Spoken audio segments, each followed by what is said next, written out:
एक बात मैं यंगस्टर के लिए कहूँगा कि अल्हम्दुलिल्लाह लास्ट ईयर हमने कोई 50% यंगस्टर को हमारी टीम के अंदर शामिल किया और आपने रिजल्ट देखा अल्हम्दुलिल्लाह। आज वो बहुत ही एक्टिव हैं।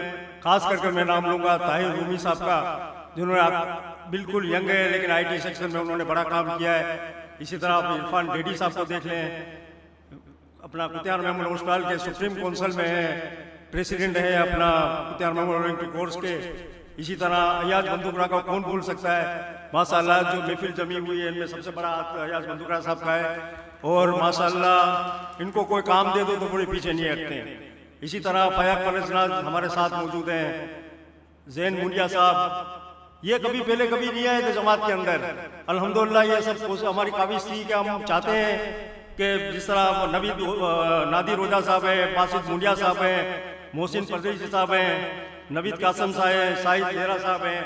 मैं यहाँ इतने बुजुर्ग हमारे बैठे हुए हैं, मैं एक बात करना चाहता हूँ यंगस्टर के लिए कि अब आप देखेंगे कि 2-4 साल के बाद हमारे पास क़यादत का फुक़दान हो जाएगा, क्योंकि यंगस्टर को हमने कभी भी अपने साथ नहीं मिलाया है। और आज जरूरत है कि इनकी 40-55 उम्र तक के हम यंगस्टर को लेकर आए, ताकि देखो ना आज मैं बैठा हुआ, मैं प्रेसिडेंट हूँ, लेकिन 1-2 साल के बाद ऐसा होगा कि मैं बोलूँगा यार चलने दो ना, जिस तरह काम चलता है चलने दो।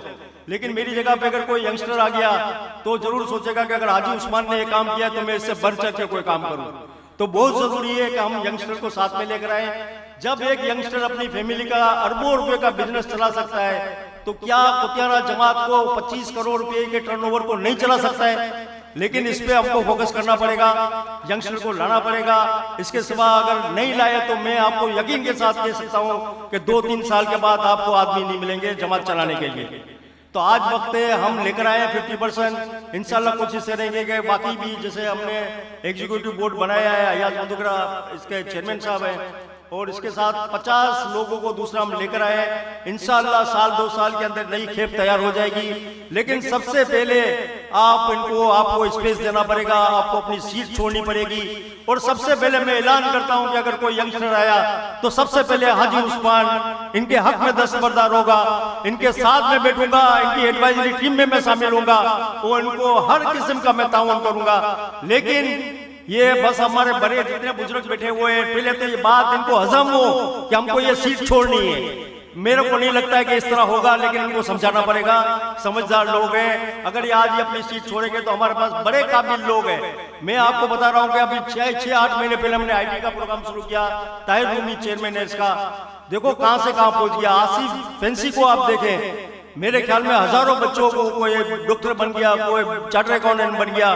तो ये इस तरह के काम होते रहते हैं। तो ये इनको लाना पड़ेगा और हमको अपना हमको एडवाइजरी कमेटी में जाना पड़ेगा। हम इनको गाइडलाइन देंगे ताकि ये अपना काम कर सके। लेकिन मैं बोलता हूँ इनको 2 महीने भी नहीं चाहिए टेक ओवर करने के लिए और समझने के लिए। आज IT का दौर है, इनका सोशल सर्कल इतना बड़ा है आप सोच नहीं सकते। हमारे दौर के अंदर ये सारी फैसिलिटीज नहीं थी। इनकी आज इतनी पार्टियां हो रही है, दावतें हो रही है, एक दूसरे को जानते हैं और एक दूसरे से राब्ते में रहते हैं। तो मैं इतने वडील बैठे हुए हैं, मेरी इस बात पे जरूर गौर करना और हमारे यंगस्टर को आगे लाओ। इंशाअल्लाह अल्लाह ताला आप देखेंगे कि आप इनका जो रिजल्ट आएगा आप हैरान हो जाएंगे इंशाअल्लाह। यही बात मुझे करनी थी और मैं चाहता हूं कि हमारे वडील इस पे जरूर गौर करें।